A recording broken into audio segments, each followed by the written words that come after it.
Hello again, everybody, and welcome back to Bowl TV for continued coverage of the 2021 Junior Gold Championships taking place in Indianapolis, Indiana. My name is Aaron Smith with Bowl TV, and we are ready. This is the final day of qualifying. After 12 games for all these competitors in the U12, U15, and U18 division, it is time. We're going to make our first cut once competition has concluded today from 6 centers in the Indianapolis area. We're going to go ahead and take you out to the lanes at Expo Bowl right now. That's where I'm at. So let's do that before we bring in the Bowl TV team. And that great cast of characters as well. So we'll introduce these young players in just a moment. They're just underway for their 4-game block here. It's going to be 16 games in the books, and when it's all said and done, we're going to have a cut. We're going to get down to the players who are advancing on to competition Friday and eventually down to match play a little bit later in the day as well. We'll talk all about that, break down the numbers for you throughout the course of this broadcast. But let's bring in the Bowl TV team as we get underway here. We're going to head to Western Bowl first, and a place that has seen a lot of scores and a lot of big numbers in the past 24 hours or so. So let's welcome in Jason Thomas to Bowl TV. Hey, Aaron. How you doing this morning? I'm good, JT. You have been keeping busy over there. We were busy this morning. Had a lot of scores. We finally saw Spencer Robarge have the big day that we expected out of him. He shot 999 this morning, so he's safely in the cut, safely in the top probably 10. Would be my guess at the end of today. We also saw Harley Sheen get off to a quick start. He had 278 the first game and then started with the front 9 in game number 2. Cooled off a little bit in games 3 and 4, but there are a lot of high scores out there potentially. I've got a U18 squad of boys on 41 through 80, and we've got a U15 squad of girls on 1 through 40. That's exactly what we have going on here at Expo. One part of the house, U18 boys, that's what we're showing right now on the Expo channels, and then U15 girls also competing. Let's go to All-Star Lane, see what Curtis Von Kruger has going on. Curtis, hello. Hello. I have U12, as we have all week. Some excitement happening over here, though. We have a new leader coming into today. A young man that had a big day through the front 9, ended up with a 276, pulled a 922 for his block. Jacob Dunbar, and after a quiet or a slow day for Mateo Quintero, Jacob has taken over the lead at 62 over. Mateo is actually only at 31 over after having been 156 over at one point in time. So we'll look to see if Mateo can bounce back. But U12 boys on the low end, U12 girls on the high end. That's pretty good scores here. A couple 2-0s in the early blocks, but looking to see some more action here today. All right, and the final member of our broadcast crew, potentially saving the best for last, Mike Flanagan of Inside Bowling. Hello, Michael. You're just trying to make up for bringing me in fourth every single time, Smith. I see what you're into there.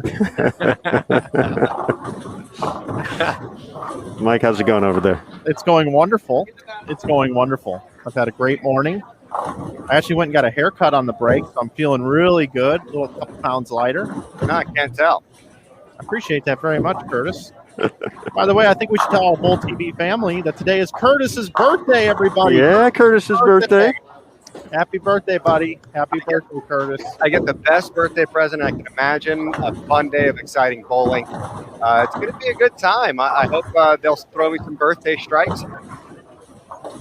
Yeah, I hope so too, man. And over here at Strike Force, the center of awesomeness, things are going well. We've had U15 boys this morning, U15 boys right now. So our 4 channels on Bowl TV down below will show you the 4 different channels that we have. We have lanes 9 through 24 like we've had all week. And yesterday was moving day. Today is solidify day and squeeze day, because there's going to be some players out there going to be real close to that cut number. They are going to be squeezing it a little bit today. It's a matter of what you can do down the stretch under pressure to make it into this cut. In my division, I call it my division. That's who's bowling in this bowling center right now. The U15 boys, we're looking to cut from 630 to 90. 630 to 90. Just like your hair. Yes. Wow. Yes. My hair is more like the U12 girls division. That's true. 92, cutting down to 14. Yep, that's about mine. Yep. Well played, sir. Well played. Yep. And then Curtis and Aaron, of course, are the U18 boys. Yeah, 1166 down to 167 and 558 down to 80. All right, with that, I'm just going to take it full screen before we continue. There we go. All right, we're going to head off to lane 63 through 66 and Expo side number A, and we got flags flying already. If you've seen those throughout the course of the week, that's actually how the competitors reach out to the staff, the volunteers, the lane monitors to say, hey, I need a score correction, or maybe my bowling ball didn't come back, whatever it may be. But two of the players we wanted to take a look at here have gotten some airtime for multiple reasons on Bowl TV over the course of this Junior Gold Week. And the player who just stepped up on lane 63 and unfortunately left a devastating 9-pin is Luis Luna. Luis joined us at the trade show during Junior Gold Live, him and a couple of his buddies. He has a YouTube channel, Asian Bowler, AZN. It's got a lot of great stuff on there. So we chatted with him and his crew for about 5-8 minutes. So it's good to kind of hear about their excitement coming into the event. And then Tyler Polacek is going to be following him. And JT, I'll throw it to you for Tyler's story. We posted a video of him yesterday on our social media channels. He had a pretty crazy frame, if you will. Yeah, so I had a nice lady come up to me after one of the rounds yesterday, and she said, hey, I got a really cool video. Oh, man, bounced right off the ankle there. That's got to hurt.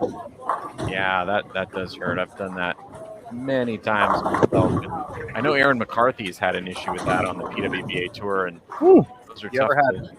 ever had a sock imprint on your ankle? Oh, yeah. Yeah, I've had a few. Although it is a sign that your ball is in the right position at the release. So you got to take that away from it. But yeah, hopefully that doesn't smart too bad. But back to the story. She said, hey, I've got this really cool video of this strike that wasn't a strike, and I'm going to actually play it for you rather than telling a convoluted story. So just check this out real quick. It's posted on our social channels, but here it is. This was the strike that wasn't a strike.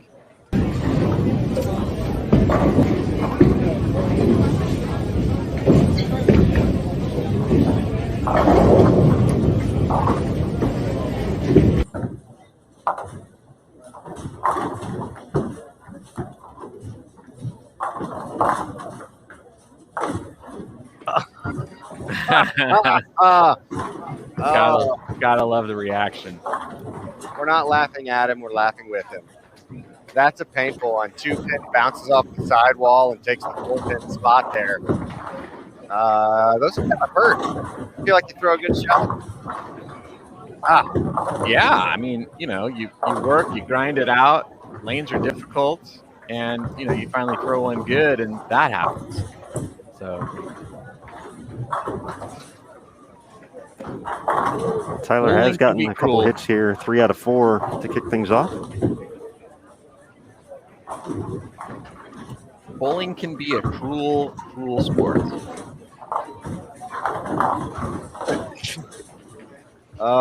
Yes, something I know all too well.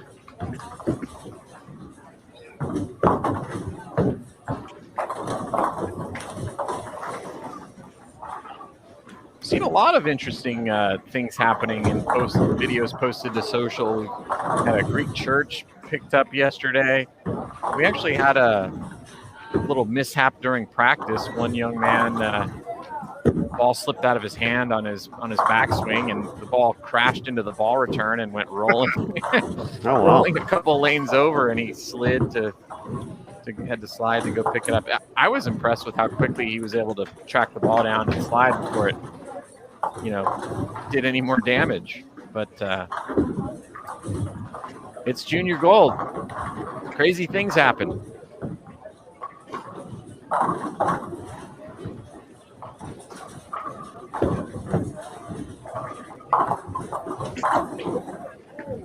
A couple of the other bowlers joining us here in our featured pair. This is Expo 63 and 66. Over on 63 and 64, it looks like Logan Probst looking to convert the spare there. No problem. Kyle Toyas off to a nice start. He's going to be up in the red jersey on 65. I believe we've seen him as part of a USA bowling show in the past. Noel Jackson stepping up on lane 64 with the cool looking jersey there. Shout out, of course, to I Am Bowling, powered by Logo Infusion, the official jersey provider of the Junior Gold Championships. Noel gets the hit, gets that 10 pin out of there. Lewis Luna will be up far left of your screen. Jackson Wagner will be up far right in a moment.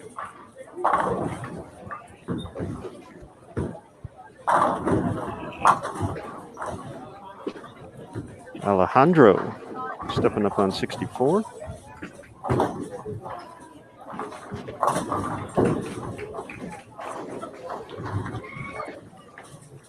Nicholas Schwind on 65. Tyler back up and added again on 63. Pace of play. Moving right here. These guys, get that hit. Tyler?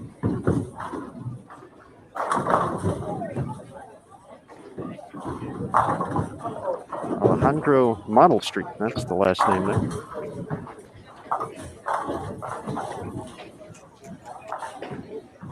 You were talking about the flags earlier. I remember when I bowled youth and even adult tournaments and stuff, people would always tell me, hey, can you go flag down a scorekeeper for me? But I never actually really ever did it because there was never any flags. Here you actually get the flag down a scorekeeper. This is true.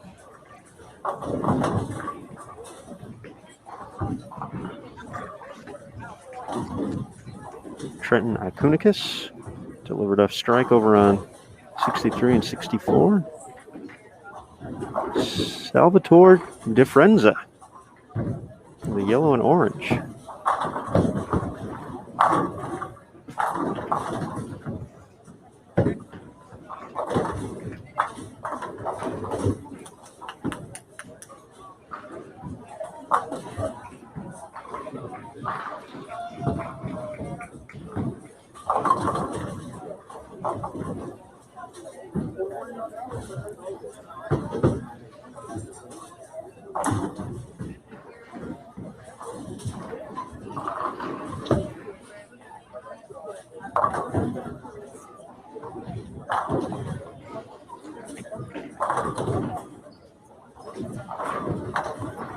Zach Ducart going to be stepping up here. That'll be our full lineup of players. U18 boys division. Once again, folks, for joining us here on BowlTV.com, you already know the scoop. You're at the right place to be throughout the course of the week, leading all the way until the stepladder finals here at the Junior Gold Championships, the U12, U15, and U18 finals taking place this Saturday. Live broadcast on BowlTV.com. And for those of you watching on Facebook and YouTube, hello. Thank you for joining us. We appreciate it.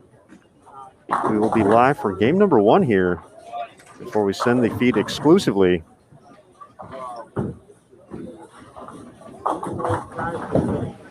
It's bowltv.com. A few different options to check it out. You can buy an event ticket. So just like buying a ticket to watch a basketball game, a football game. $14.95 the price for that. That gives you access to watch the coverage as it's happening. You can purchase a monthly recurring subscription for $9.95, so a couple bucks less. But that gives you access to the whole site. So not only the live coverage, but archived events, on-demand content, and more. The PWBA Tour. And then an annual recurring subscription, $79.95. You get the same perks as the monthly, except for the entire year.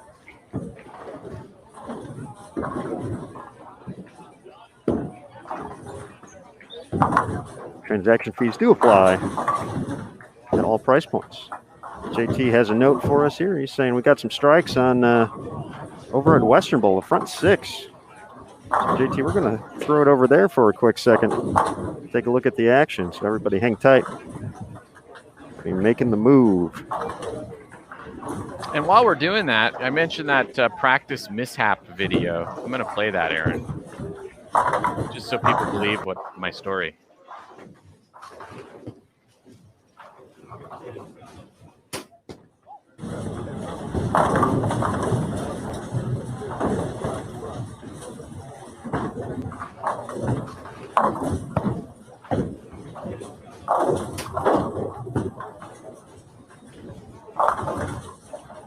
I mean, you know, when you do something like that, it's of course embarrassing. But then when you make up for it by doing the slide across two lanes and grabbing the bowling ball, I was impressed. I'm not sure what to think about that. It was an impressive move. It was scary first, obviously. Yeah. See the ball go up like that, and obviously from our vantage point, we're not sure where it's going. Right. But yeah, to have the quick reflexes to make the move to say, hey, I got to redeem myself here, make the move, and then the slide. The slide was the nicest part. That was taking advantage of the approaches there at Western. It was like the peak of awkwardness and then the peak of athleticism, all within about a 3-second span. Well, he ended with the right one then. So yes, that's good. right. It's not how you start, it's how you finish. That's right. That's right. And speaking of somebody who wants to have a good, strong finish, if you're interested in catching the U12 leader, he's on one of our featured pairs, 1920, 21, and 22. That is Channel 3. Go ahead, check out Jacob Dunbar playing up the twig with some sanded urethane. I just saw him absolutely demolish him. So he's looking to continue his outstanding bowling from yesterday. Again, bowling a 276 to end his qualifying day, 922 block total. So go check him out, Channel 3. Wow. Here at All-Star. Leo Chin with Stone 9 to end his run for 300. Great shot.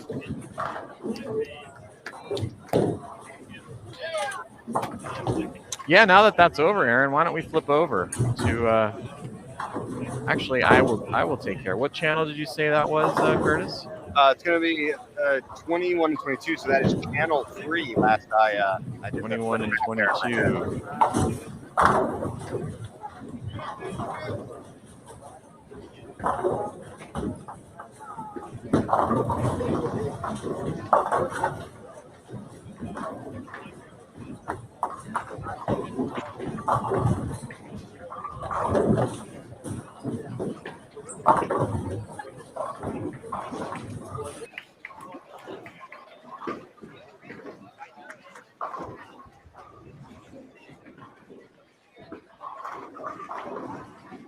Also, check out how this young man, Kai, who's coming up here on lane 21, throws the ball. Lefty. I think you're going to like this one, JT. Look at that. Whoa! Yeah. Kind of got the Brandon Bone whip. Yeah. At the bottom. Absolutely.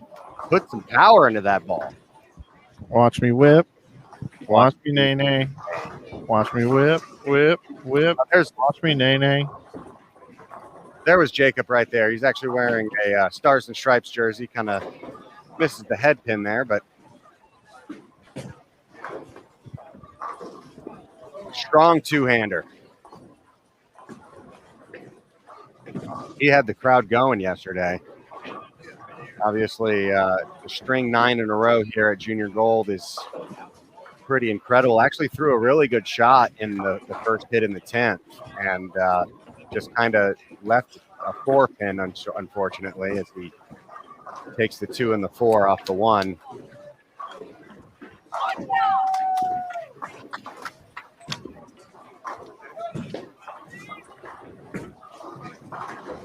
You really see the proliferation of two-handed bowling here. I mean, especially in this age group where, I mean, these are really the kids that have known nothing else. You know, they grew up and two-handed bowling was always a huge predominant part of things. And I would say that the split is probably pretty even at this point in time, one-handed to two-handed. I don't expect that ratio to increase as time continues.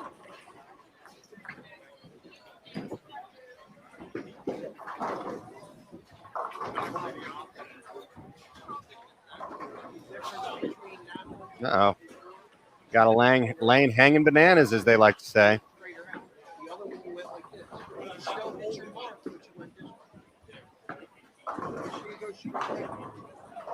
Banana tree? Yep. Bananas are a monoculture. I think we established that fact earlier. I think that was actually a question on the gauntlet at one point in time. That's why I know all these random useless facts.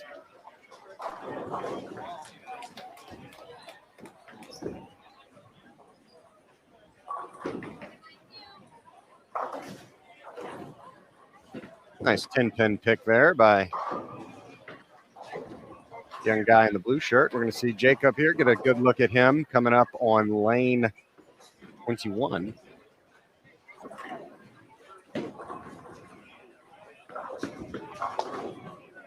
A lot of people playing right today.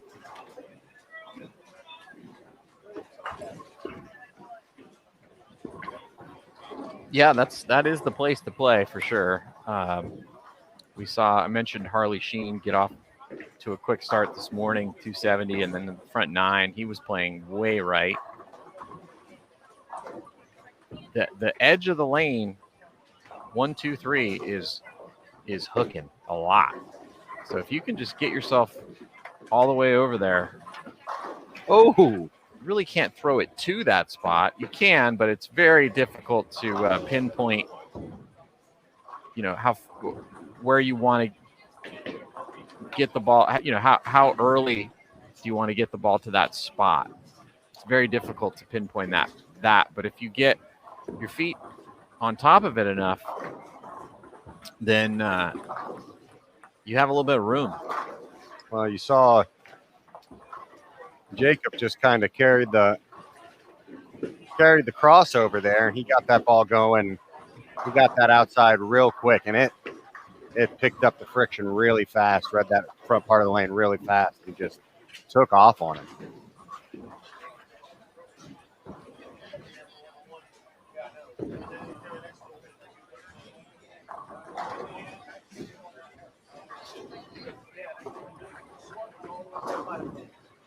But I look at things and I think about really how important keeping your head in the game here is. As Mateo Quintero had a pretty rough showing yesterday for his standards. Shot a 682 for the day. Obviously not the worst, but when he had come out with such a big block, and now all of a sudden that cushion that he had to first just evaporated. But you can't let that get in your head. You got to just kind of focus on the moment and just execute. Now Jacob Dunbar is in the leading seat. He's in the driver's seat right now, and we're going to see if he can rise to the occasion and put some big numbers up here today as we start to head into the cut round. You want to get as many, obviously, my John Madden statement of the day is you want to get as many pins as you can, Jason. You want to get as many pins as you can. Yeah, that is the object of the game. Just knock pin down. That's all you got to do. We did a bit for a show called The Bowling Center a few years back, and we tried to do funny things on that show. And one of the things we used to do prior to that show was we would go down in the bowlers area during the warm-up between the TV shows, and we would get the sound bites of the ball reps and coaches talking to their players before they would go on television. And we got a particularly boring set of footage in this one show, and we said, well, why don't we just make this like a silent movie and dub in the lines of what they're saying. Oh, nice. And so the lines we put in were things like, I think you should try throwing it in the gutter. And then the response was, well, isn't that going to make me lose? No, I think it might surprise your opponent and throw them off. Just but all the jokes were basically a play on how the object of the game is to get the most pins. Did you guys slightly speed up the movie so you can kind of get that that classic? Yeah, we put a filter on it, made it look like a silent movie. Nice. I gotta check that one out. The one tricky part of that whole episode was I couldn't find a royalty-free piano music for and I kept getting flagged on YouTube for copyright, and I was like, I know this is a royalty-free piece of music. Anyway. You need to have a better conversation with the rights clearance department. Which consists of you. I feel like the rights clearance department is a little bit arbitrary with their enforcement.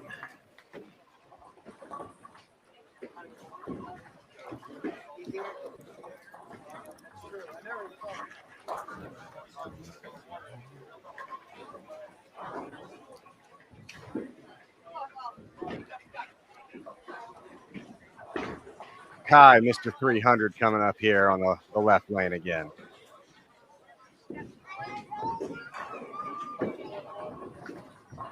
He's got an AKA now on there. Oh, yeah, it definitely has the Michael Hollyman / Brandon Bone quick release. Both not too bad of a players to have comparison to. Obviously, Michael Holloman's made a couple of shows already. But it's almost like the hand is open at the top, and then with full extension on the arm, and then he just kind of whips it through and then cups it at the bottom in just one quick motion, then uncups. Yeah. So we've seen Jacob Dunbar here now. He's pretty much missed the head pin right, and then went runaway Brooklyn left. What kind of adjustment do you think he needs to make here? Because it just seems like if you're doing that, either you're really throwing the ball bad, or your margin of error is way too slim, and you got to find area somewhere else. Yeah, I personally think the part of the lane that's the most playable and tame is as far right as you can get. So this would be a situation where he takes urethane and moves right. I don't even know if urethane's necessary.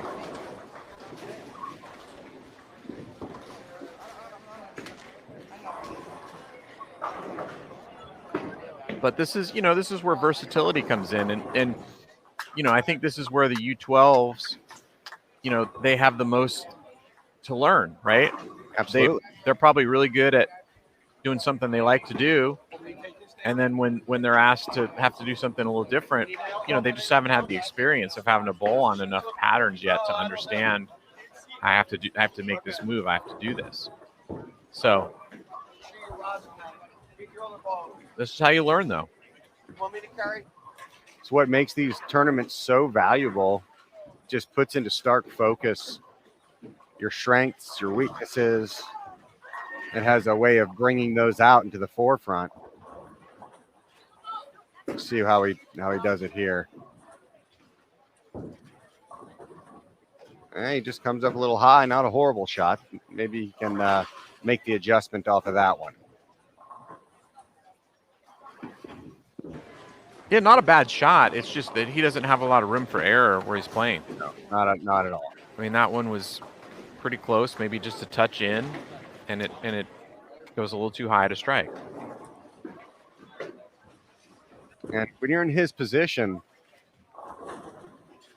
really, it is really about just trying to hit the head pin and make your spares, leave makeable spares on the deck. And but he's been getting himself in a lot of trouble with some washouts here early. So maybe a strategy change is in order. Okay, I finally figured out what Kai's shirt says. Oh, come on, Messenger. Popcorn. Kai, a.k.a. Popcorn. I've got to figure out what that means, how he got that nickname. I think it's because, when you watch him, you just pop up some popcorn and you just sit back and watch and enjoy it. It's like watching a good movie. Yeah. You know what? I like that. I like that theory. Nice quick cover there on the 7. As he finishes up this game.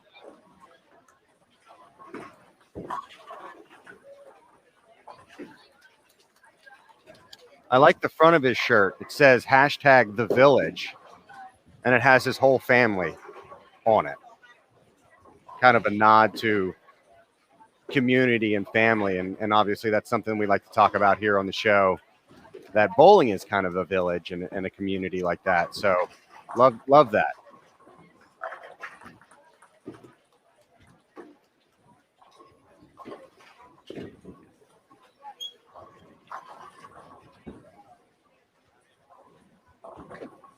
Gone are the days of thread embroidering.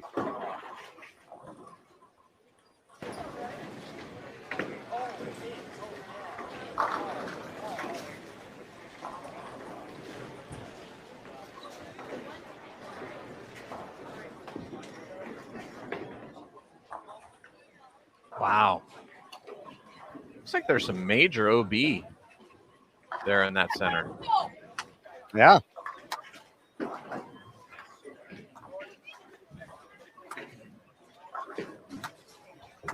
That's the one danger of watching bowling in one center all day, where the topography characteristics are one thing, and then applying that to what you're seeing in another center where the topography might be completely different. I mean, what might be happening there is that the gutter might not hook there.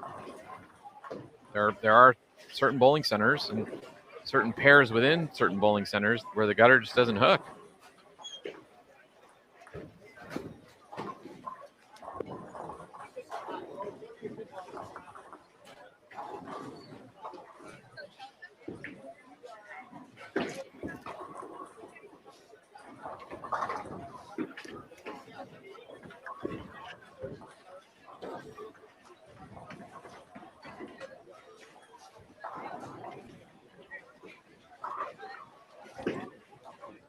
We talked about it yesterday, Curtis, when we were watching Justin Bone, how he was playing in the middle part of the lane, and we hadn't really seen anybody all week have success playing there. He bowled a good game, on the live stream pair that we watched. I believe shot 214.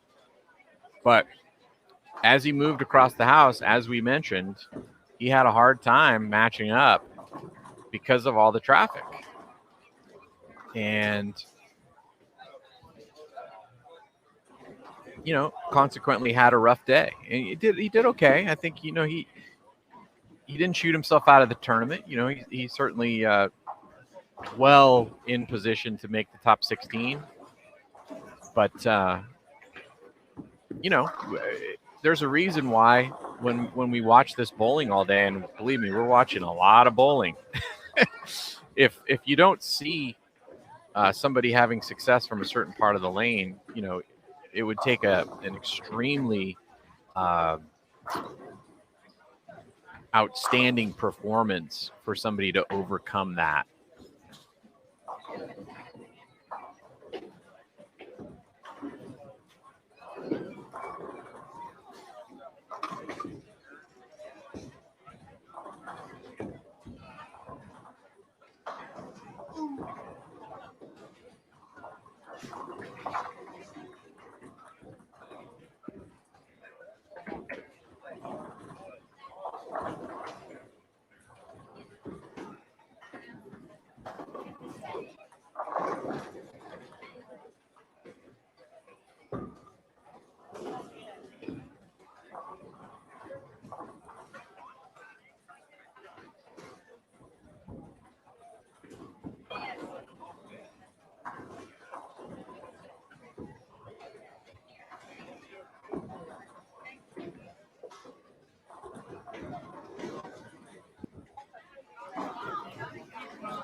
Okay, so I have the report of how Kai got the name Popcorn.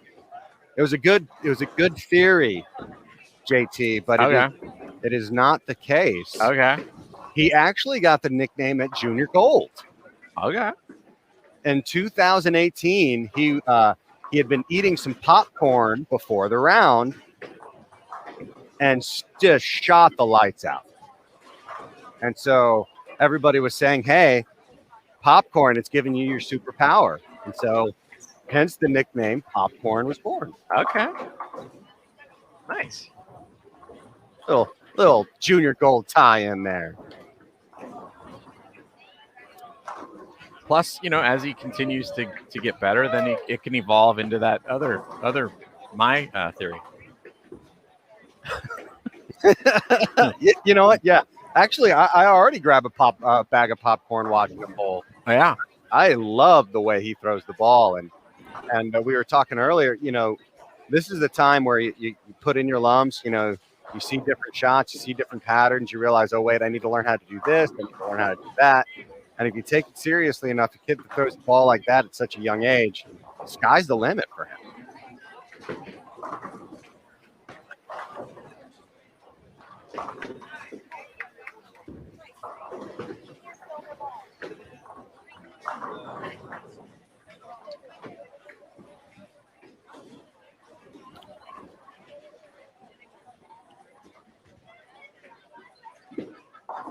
It looks like we are concluding the first game of the 11:30 block. What that means is it's time to say goodbye to our Facebook and YouTube watchers right now, as you got a little bit of hope you grabbed some popcorn and got a little enjoyment out of your preview here. But if you want to fill up your bag and continue to watch some of this great bowling, hop on over to Bowl TV.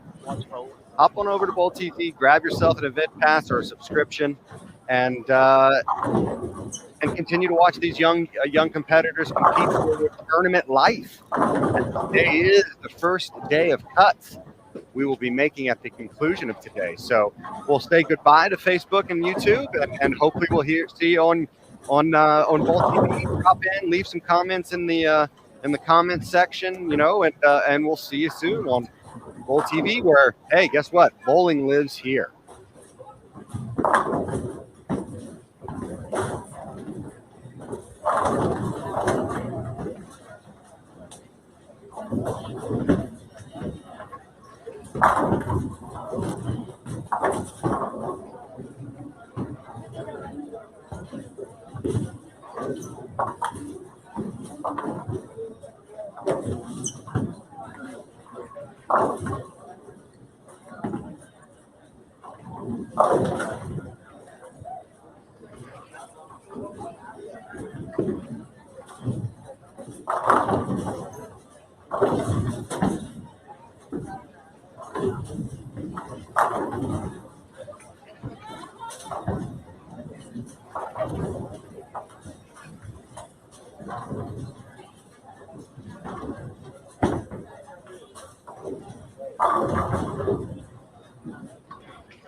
I have standings after game number 1 over here at the U15 boys that you're watching on our 4 stream channels as Strike Force currently. Austin Getz opens up with 265. Nathan Thiesier, 238. Luke Switolowski, 228. Aiden Watts, 226. Adam Portscheller, 222, along with Tyler Williams. Alex Giadowski, both 215, along with Gavin Roth. Pair of 212s on the board for William Doris and Colin Cummings. 205, Giles Matthews. 203, a pair of them, Chance McLean and Matthew Carmestro. Bowling 201 was Chasen Pojas. And bowling 200 was Dante Casey. Those are your players that are plus over here and your leaders thus far after game number 1 at Strike Force.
We got 924 all the time. Okay. So I was looking where to put the controls. And the controls are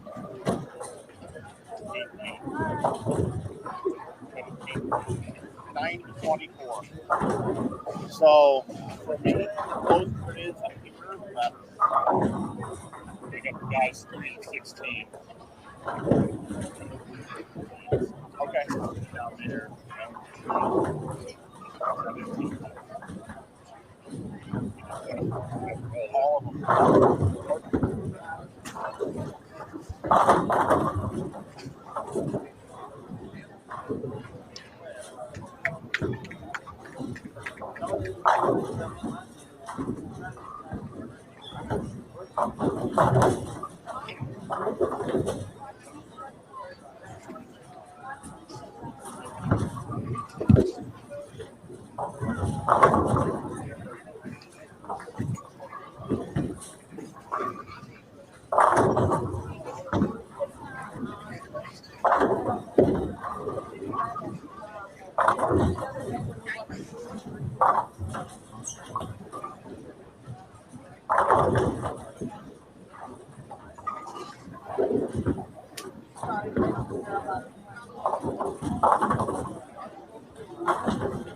Well, folks, you better break out your seat cushions because we have a lot more action happening here at Bowl TV.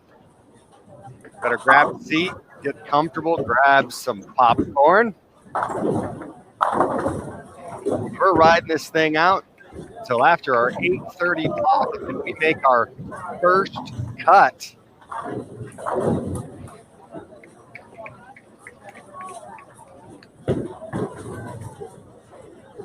We separate the wheat from the chaff, as they would say.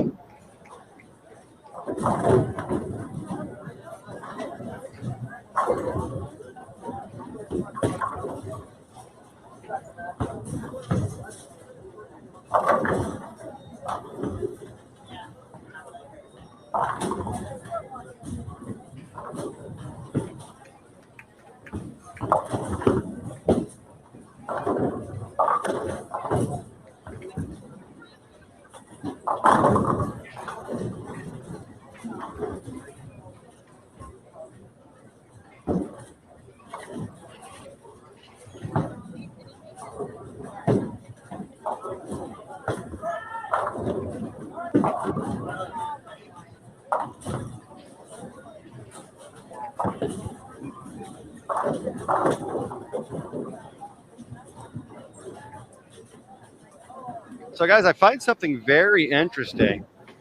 Justin Bone was leading the U18 boys going into yesterday. Dropped down to 12th place. And his brother, Brandon, who was in 77th place, is now in third. What a monster round, shooting 10-26 for his 4 games, with games of 245, 246, 289, and then he topped it off with another 246. That's got to be one of the biggest moving days we've seen at the tournament. Next to Carter Street, who had a 1054 with his 300, 276, started the day off with 20. Yeah, Curtis, I had the opportunity to watch that unfold live last night here at Expo, and it was very impressive to watch Brandon just have complete control of the pattern on the A side of the facility. I mean, you guys were talking about his game a little bit earlier today as well, and he was dialed in and made a great run at, you mentioned 289. That was with the front 10 he had that game. 7-pin stopped his run for connecting for a 300. And, 780 out of the gates, continued strong for the next year. Yeah, or the next game, I should say. I think that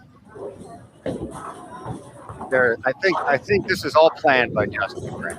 It's all planned. It's all a big plot to bowl each other, and at least match play, if not the TV finals that we're going to have here.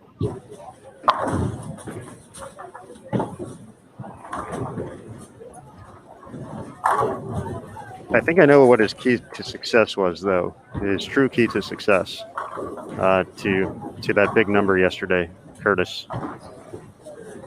Because in between blocks, I ventured away from Expo Bowl for a second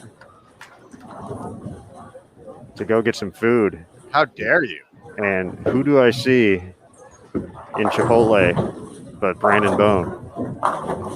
So potentially that excellent meal that he had at Chipotle helped fuel him onto the big number. It helped me get through that final block, and I didn't even bowl a game. So the keys to success.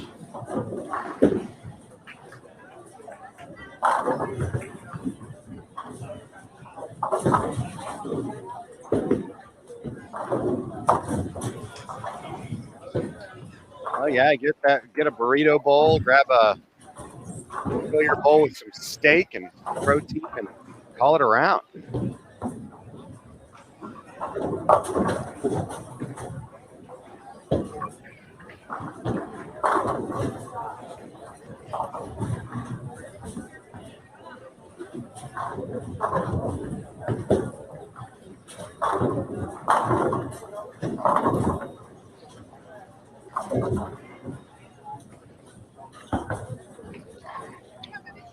And I'm checking out little Emmett Larson over here at All Star. I don't know if it's possible for you to hop on over to channel 1. Working on a 3-bagger right here. This little guy he can twirl it. Be coming up here in a little bit on the left lane on lane 13.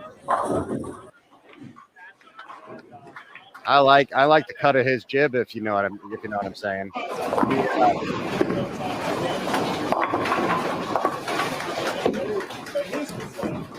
Looks like he's one of the young competitors in the field.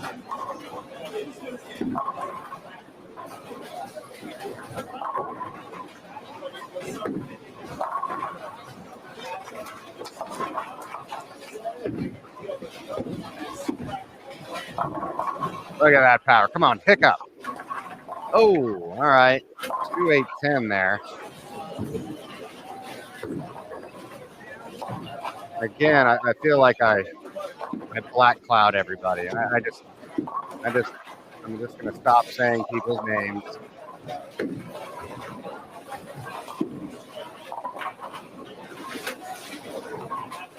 Oh, grabbed the 2 and the 10 off there. Good run. Nice run at it, yeah. Absolutely. You get some power there. Using every pound of his frame to get that ball going down lane.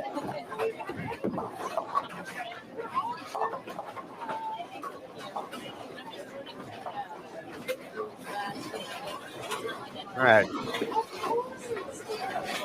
Going to come up here on lane 14 here pretty soon. Let's see if he can bounce back. Put one back in the pocket.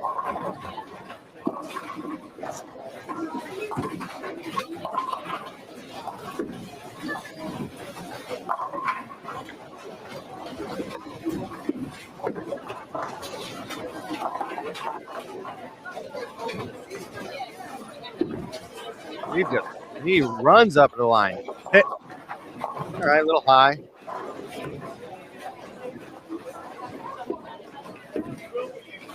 Like you said earlier, these are tough spares for kids like this to pick up because he has such a high rev rate compared to his speed. So it can be hard to get the ball going and flatten out and pick up those spares.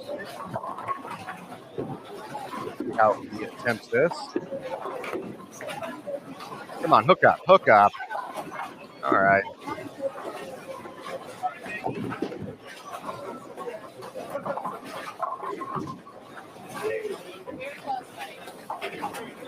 I love the frustration. Oh, yeah. He expects to make that. You can see that he holds himself in high standard. But it wasn't like irrational, illogical, hysterical display of him. It's just like, come on. Come on, man. Well, he's still working on a pretty nice game here.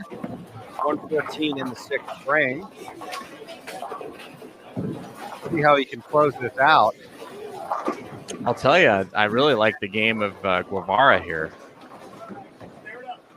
He throws it great. Yeah, absolutely. He looks like he's ready for the tour right now. When he flattens out that spare ball and his physical game is solid. That was a nice shot there. That was a really nice shot right there. Young gentleman wearing the Roto Grip shirt. This pair, solid pairing here of 4 players. Well, that looks like a better shot. Come on, get up. Okay. Lucky to slap out that 9-pin.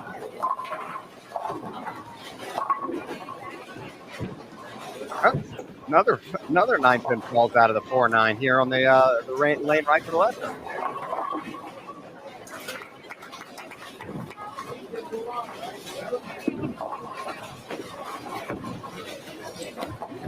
Yeah, he wanted that one. He wanted that one. Oh, love it. So great. He's ready to go.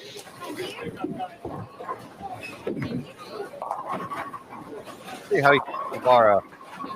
Oh, I mean, that is sweet. Smooth. Silky smooth. No wasted motion there. Just real smooth through the ball.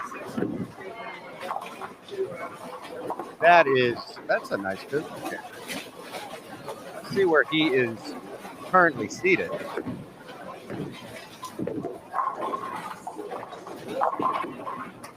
If you're interested to see scores, hop on over to bold.com.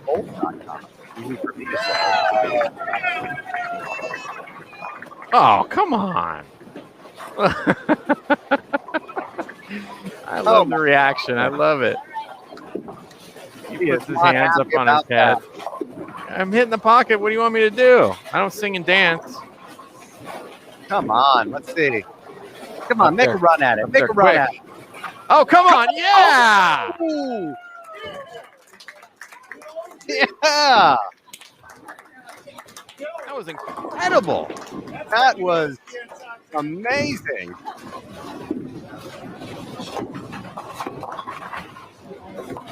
I love it.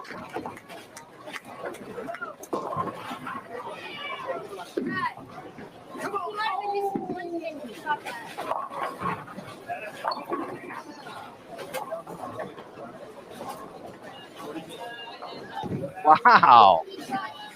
Gave a run at the 2-8-10 earlier. Yeah, he made the 210. And then he makes the 210. And then he's just putting on a clinic right here. That is impressive right there.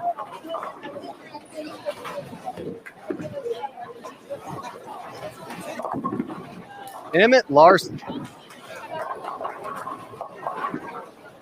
Emmett, I think we're going to have a YouTube clip for you. Yeah. Oh, absolutely. That is going out there.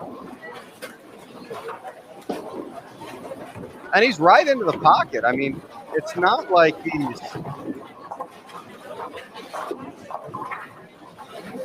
all over the place.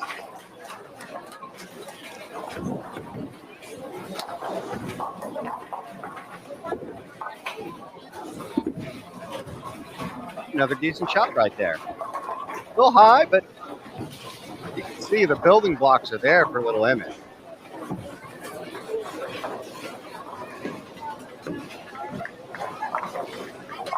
Just keep covering those spares.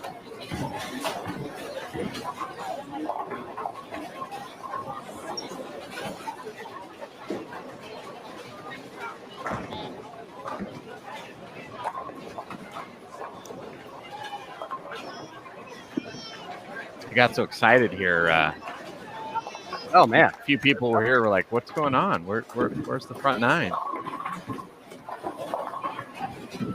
I was like, yeah, it's across town.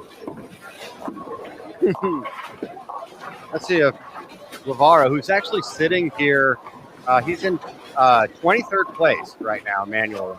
So he is in the number, and he just shreds the rack right there. He throws it great. He throws it really well. This is the pair to watch right now. I'm loving this.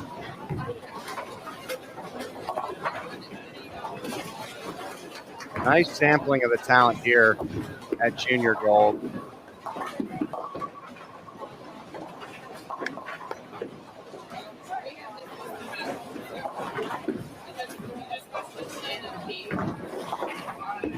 How many we cut into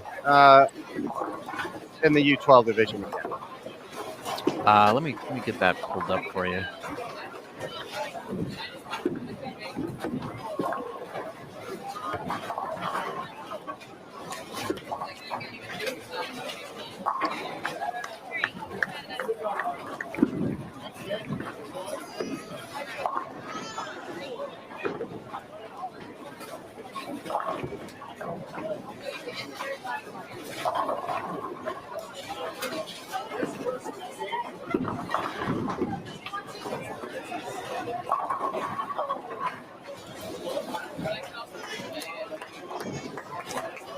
So in the boys division, you've got 195 competitors, and 28 will advance to the advancers round.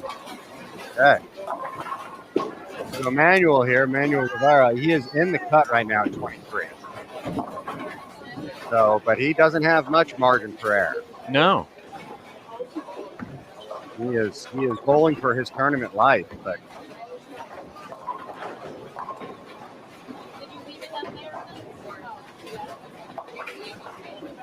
gonna have to do, he can shoot $168 here, which is actually what he is averaging right now. Pretty much on the button.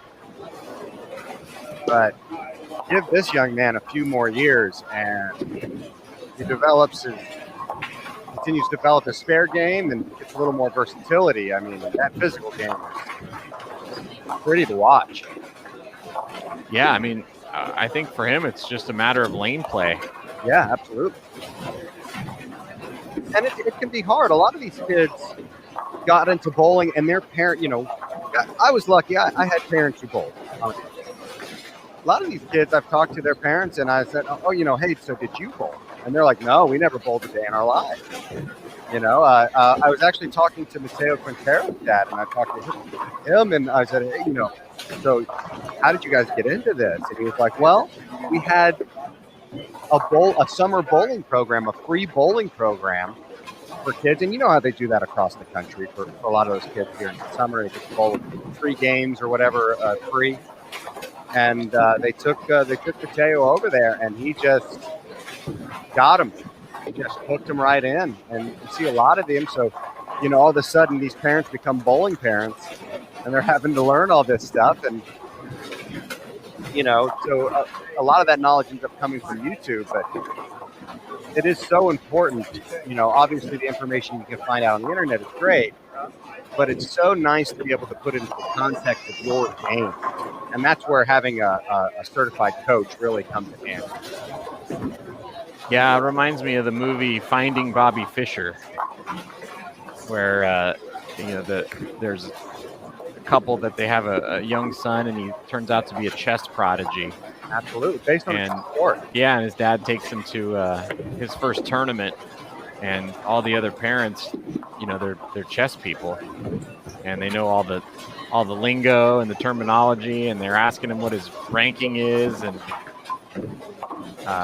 the dad has no idea what to say at first. He's like, I don't know. And then Bobby beats them all.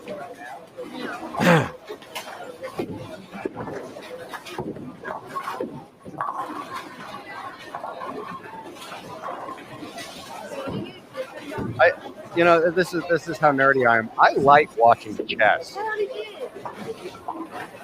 Like I like watching chess tournaments. It is very interesting stuff. Me and my father used to play a ton of chess. It's a great game for the mind. It is. And and we've mentioned a lot this week about the Malott boys and the Bone family, and obviously, those kids have had access to the best coaching and equipment for their whole lives, but it doesn't mean that they're going to be great bowlers. I mean, and there's nothing saying that just because your parents are great at something that you have the desire to want to do what your parents did. Absolutely. But then you look at somebody like Jillian Martin, who is probably the marquee star at the event, and her parents don't bowl at all. They're just good parents. John, I know John goes and travels all over with Jillian to attend the tournaments and supports her and what she wants to do, and he's just a good dad, right? But he has there's no pressure on his part to force her to do this. He just lets her do it because she loves doing it. I think of another. I think of a PBA star that comes to mind who, kind of a similar circumstance. The Ukrainian crusher, Dasha Kovalova herself. Parents had to kind of figure it out. Like, they had no idea about bowling. And dad ends up learning how to drill equipment and starts figuring out and learning as much as he can about the game to help her. And, obviously she's done all right for herself. Done all right. Obviously, Rick Benoit went over there, saw some real talent, introduced her to the coaches at Wichita State, and the rest is history.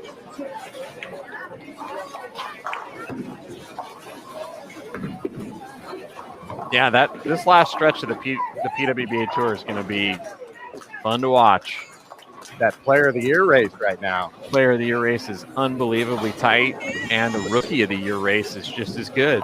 Julia Bond, Shannon O'Keefe, Missy Parkin, Dasha, all have a pop at making that Player of the Year race right now. And that Rookie of the Year race, Brianna Clemmer, absolutely having a phenomenal year. But Stephanie Zavala is right on her heels, and Caitlin Johnson as well, all having really, really nice seasons.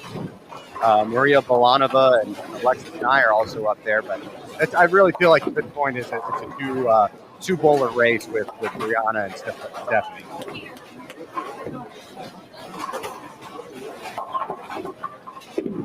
That action resumes early in August with the PWBA Summer Classic at the ITRC in Arlington, Texas. And Curtis and I will be there to bring you the coverage, as well as Aaron Smith. Absolutely. So if you haven't gotten your monthly or annual subscription to Bowl TV, now's the time. And that monthly subscription will actually get you through that Summer Classic event. Oh, Jace.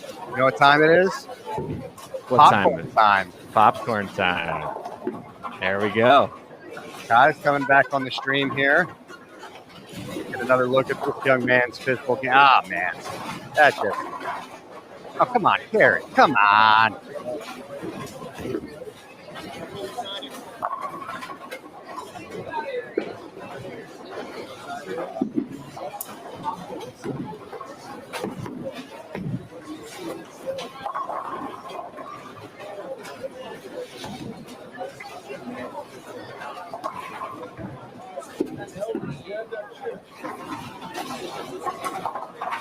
Guys from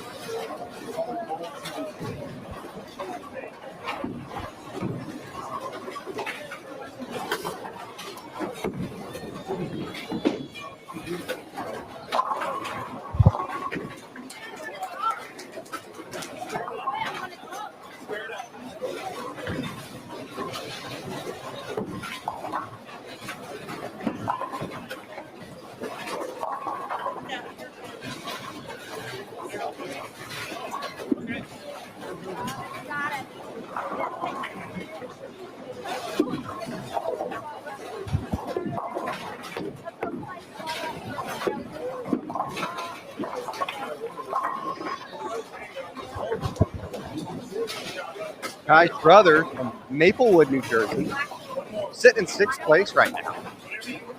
So he's definitely at the top of toward the top of the leaderboard. We'll see where he falls today, but he's been in the pocket all day. Had a couple of bad breaks we saw earlier, but he's definitely, you can't count him out by any means.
Also getting a look at Jacob Dunbar here, current tournament leader. We'll see how he shakes out in the U12 division.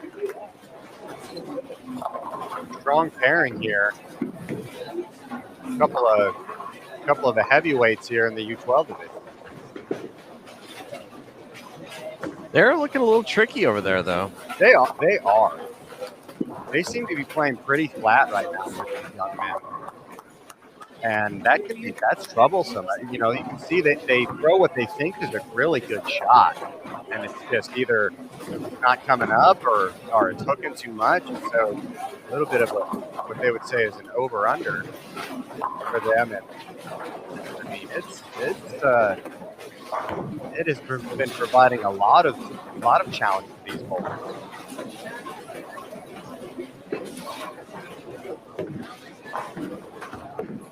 Decent shot. Come on, get up. And there you go. 2-8-10. Excuse me. 3-7-9. Put your lefty brain on. I got a lot of my dad's genes, but I did not get that one.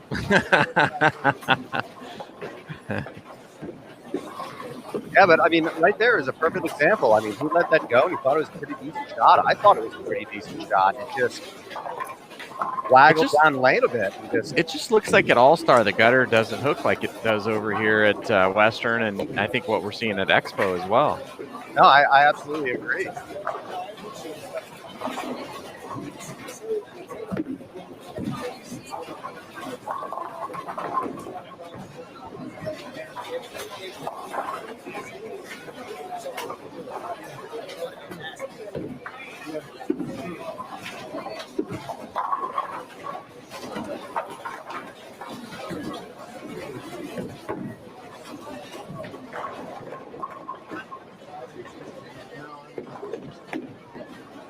You know, it's stuff like this is the reason why, you know, you talk about house characteristics. It's the reason why guys like Chris Barnes carry an encyclopedia of bowling notes. Because he isn't just playing the lanes and the competitors. He's playing the topography of the lane. He knows to a T, if he's ever bowled on that pair, what those individual characteristics are. He is a methodical note taker, as we all know. And you know, you look at bowling, and you know, you figure, hey, these guys are throwing dozens of games, 10, 20, 30, 40 games at times. But it always ends up coming down to it. 20, 30 pins here. So if you can even just get yourself a small advantage where it's the difference between making an extra strike or two. That could be the difference of the tournament.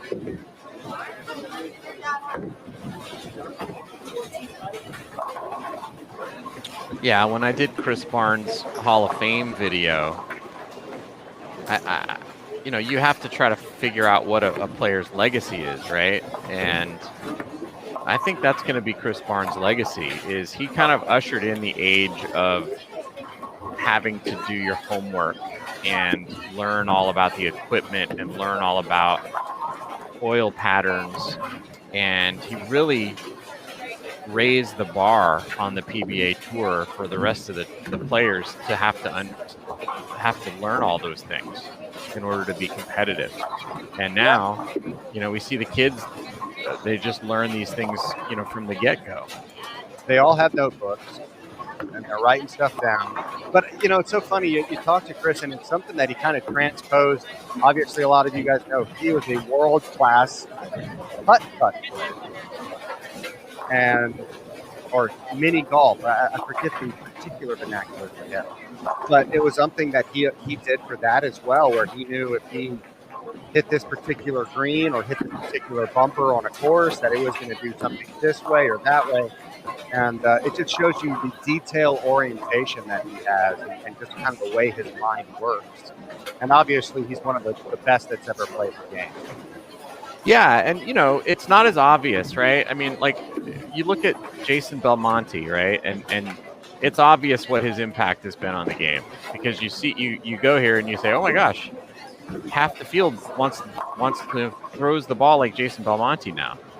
Yep. But Chris Barnes' impact may be just as big, on the technical side, where he just made it a requirement that you had to understand layouts and you had to understand, ball motion and ball parameters and pattern lengths and pattern volumes.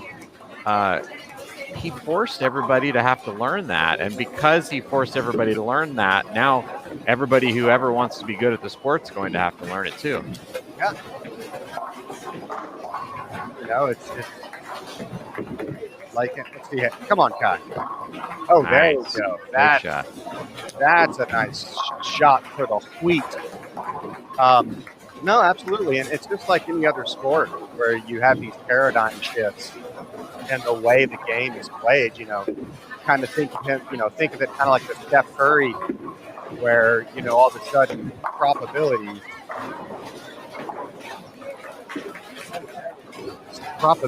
become, hey, now analytics are the way you drive a game. It eliminated pretty much the mid-range jumper because he proved that the free ball was more important. And, so you have people that just come along every once in a while and they see things in a different way. And it causes a ripple effect throughout the entire sport. Oh, my gosh. Sorry, I caught out of the corner of my eye our favorite little guy, Emmett, over here. He just picked up another big split. He just picked up a 6-7-10. Wow. On our streaming pair on 17 and 18. So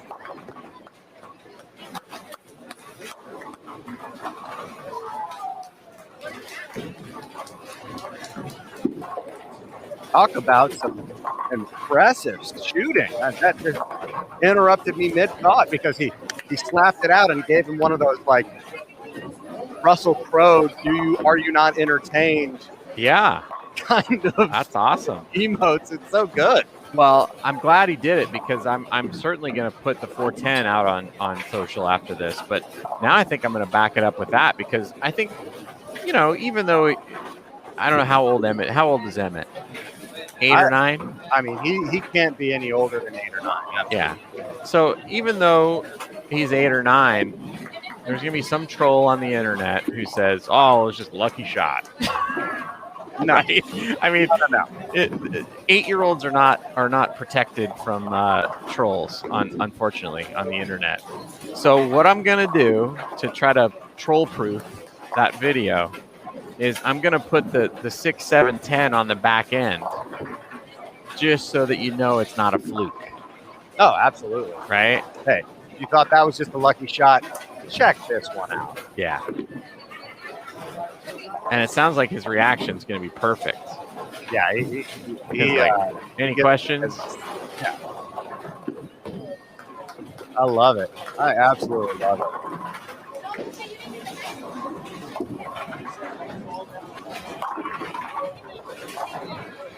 Yeah, and if you need any proof that there are trolls out there who will not deterred by stooping low enough to say bad things or negative things about a kid, go back and look at the Solomon 299 video from a couple of years ago. Oh, come on. Yeah, it's just amazing. People have nothing better to do. You go out and bowl at 299. You know what's interesting though is, and I think this is part of why the two-handed style has become so popular, and I think it's also a part of, you know, Jason Belmonte's psychological makeup is, you know, in order to succeed with that style, you had to harden yourself to the criticism of traditionalists. Yeah. And so I think that's very much a part of why Jason Belmonte is so mentally tough, and, you know, why I love Solomon so much is because I remember I called him after we posted this video of him bowling 299 on television, and he got a lot of negative comments, and I called him just to make sure he was okay.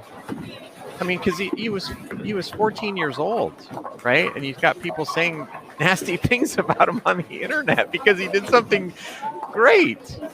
And so I called him up and I said, "Hey, are you okay with these?" He's like, I don't even read it. I don't care." And I was like, "That's great. That's perfect." And I think that's why he's been so successful. You know, he's had success obviously in this tournament, winning it twice, but he led the Masters a couple of years ago at the age of 16. I mean, he's already basically got the mentality of a hardened veteran because he's had to go through that. Hey, what doesn't kill you makes you stronger, and absolutely. But I'm certainly not for that continuing. No, gosh. Let's have some positivity here. Yeah. These kids are out here competing their butts off.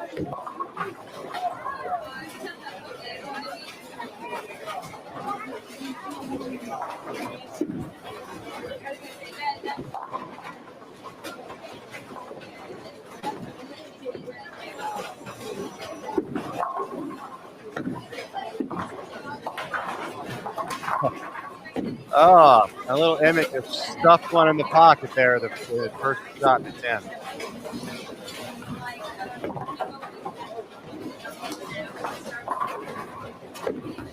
Double. Oh, my goodness. I can't stop watching him. Well, things are starting to wrap up over here at Western.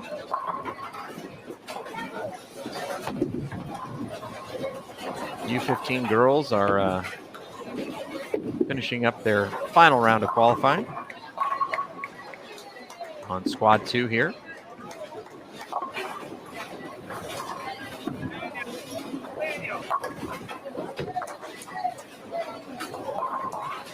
Still got a few more frames left on Western 3 and 4, the U18 boys. But just 2 more rounds of 2 more squads, I should say, of our final round of qualifying here today. We've got another squad coming up for you at 4 p.m. Eastern time. And then the last squad of the day at 8:30 once again, and then we'll have our advancers. It's coming down to the wire. The frames are running out. And then a fast and furious day tomorrow. We've got our advancers rounds getting underway at 7:30 a.m. All three divisions, U18, U15, and U12, boys and girls. 7:30 a.m. start time. Got another advancers round for the U18 and U15 divisions at 1:30 p.m. And match play will actually get underway for the U12s at 2:30. Mike Flanagan will have the coverage from Strike Force of that. And by the end of the day tomorrow, we will have our finalists for the U12 boys and girls division stepladder finals. That'll take place Saturday at 10 a.m. Eastern time here on Bull TV. Nice. Two people you might see in that stepladder are bowling here right now. Kai just stepping up the bowl. Ooh, a little high there. Ooh, kicks out the 10 there. And of course, we have Jacob Dunbar as well. So we'll see how they position themselves and in today.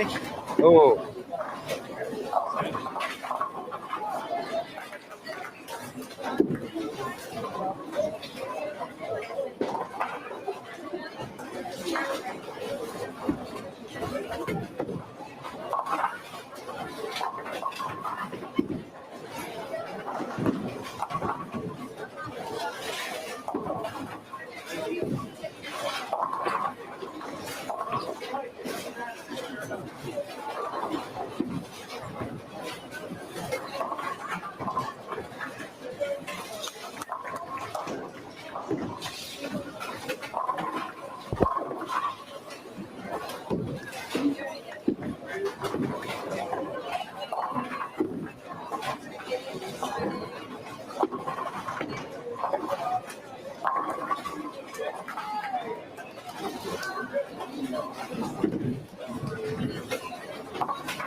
Yeah, this reminds me of something. My sons are both in the theater program in their high school, and what I found interesting was they always would say when their class graduates, the theater department's going to go downhill because there's nobody there to pick up the slack and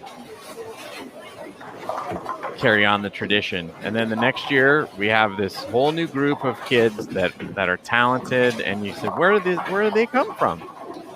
And that's exactly what we're seeing here watching this U12 division. Just when you think there aren't going to be any more Jillian Martins or Mabel Cummins or Spencer Robarges or Brandon Bones, you watch the U12 and lo and behold, they're there. And there'll be another group that comes in behind these ones.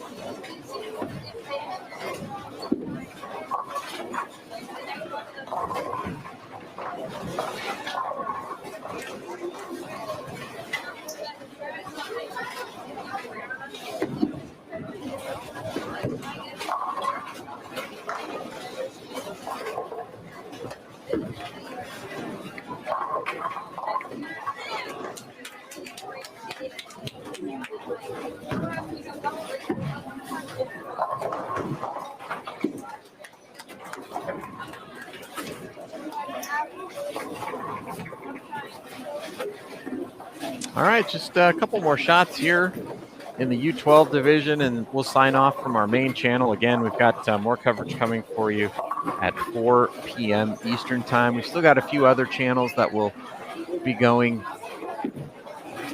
for a few minutes after the main channel signs off. We've got some action left over at Expo Bowl. We've got some action left here at Western Bowl. But again, hope you're enjoying the coverage, and hope you're following along to see who's going to make it into our advancers rounds tomorrow.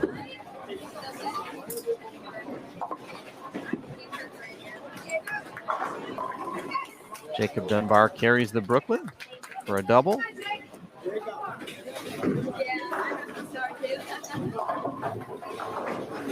Still has 200 left. He can throw a couple more.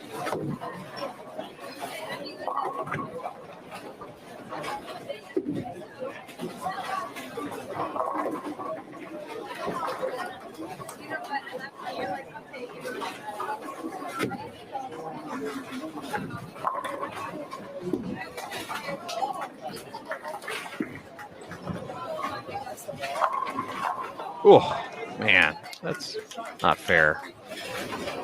Bowling's not fair sometimes. Go Brooklyn and carry a strike, and then you throw a shot like that and leave 7-10, almost a 7-10.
So I got a little more information on Emmett. Okay. And he's been bowling since he was about 18 months old. His father runs a bowling center outside in Michigan, Three Rivers. And he'll be doing his morning work and just set his little guy loose. And he bowled his first U12 a couple of years ago when he was 5 years old. So he's a cagey, experienced vet at this point at this tournament. Yeah. And how old is he now? He is 7 years old. Oh, wow. Wow, that's great. What a great story. Absolutely. I mentioned Curtis. I just said this U12 division reminds me of my son's school. They're in the theater department, and they always say when they graduate, who's going to replace us? The department's going to go downhill when we're gone. There's nobody here to replace us. And then you get a new class of kids that are just as talented, if not more, than the previous one. And that's exactly what we're seeing here. And so just wanted to close that thought on that as we take our little break until 4 o'clock for our next round. And future is certainly bright for the sport of bowling. So I hope you enjoyed the coverage here this morning. For both squads, we've done 2 squads today, and we've got 2 more coming up. One at 4 p.m. and one at 8:30 p.m. Eastern time. So please join us back again here on Bowl TV. Then I'd like to thank the USBC, the BPAA, Kegel, the official lane maintenance provider of the USBC, Brunswick, Motive, Rotogrip, and Storm, as well as Logo Infusion. Also would like to thank the competitors and the parents for bringing their kids out to this great event this year, and to the kids for providing the exciting competition that we're getting to watch here this week.